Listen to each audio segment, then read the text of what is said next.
Tech P S സിയുടെ മറ്റൊരു വീഡിയോയിലേക്ക് ഏവർക്കും സ്വാഗതം. ഇഷ്യൂ ഓഫ് ഷെയർസ് എന്ന ഒരു ടോപ്പിക്ക് ഈ വരാൻ പോകുന്ന KSEB ഡിവിഷണൽ അക്കൗണ്ടന്റ് എക്സാമിനേഷന് ചോദ്യങ്ങൾ ചോദിക്കാൻ സാധ്യതയുള്ള വളരെ ഇമ്പോർട്ടൻ്റ് ആയിട്ടുള്ള ഒരു ടോപ്പിക്കാണ്. Issue of shares. ഈ ഷെയർ എന്ന് പറഞ്ഞാൽ എന്താണ്? ഷെയർ എന്ന് പറയുമ്പോൾ ഒരു കമ്പനിയുടെ ടോട്ടൽ ക്യാപിറ്റലിനെ ഇൻഡിവിജ്വൽ യൂണിറ്റ്സ് ആയിട്ട് തരംതിരിച്ചു കഴിഞ്ഞാൽ ഓരോ യൂണിറ്റിനെ നമുക്ക് ഷെയർ എന്ന് വിളിക്കാനായിട്ട് സാധിക്കും. ഈ ഷെയറിനൊരു വിലയുണ്ടായിരിക്കും. ഒരു ഷെയറിന് ഇത്ര രൂപ വില.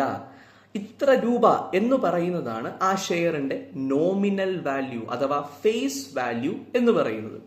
ഈ ഷെയറുകൾ രണ്ട് തരത്തിൽ നമുക്ക് ഇഷ്യൂ ചെയ്യാം. പാറിലും ഇഷ്യൂ ചെയ്യാം, പ്രീമിയത്തിലും ഇഷ്യൂ ചെയ്യാം. ഓർക്കേണ്ട കാര്യം, ഡിസ്കൗണ്ടിൽ ഒരിക്കലും ഷെയറുകൾ ഇഷ്യൂ ചെയ്യാൻ സാധിക്കത്തില്ല.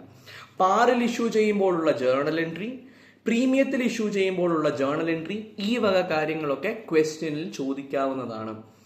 ജേർണൽ എൻട്രി എന്താണെന്നോ അല്ലെങ്കിൽ മാച്ച് ദ ഫോളോയിങ് എന്ന രീതിയിലൊക്കെ ചോദ്യങ്ങൾ വരാവുന്നതാണ്.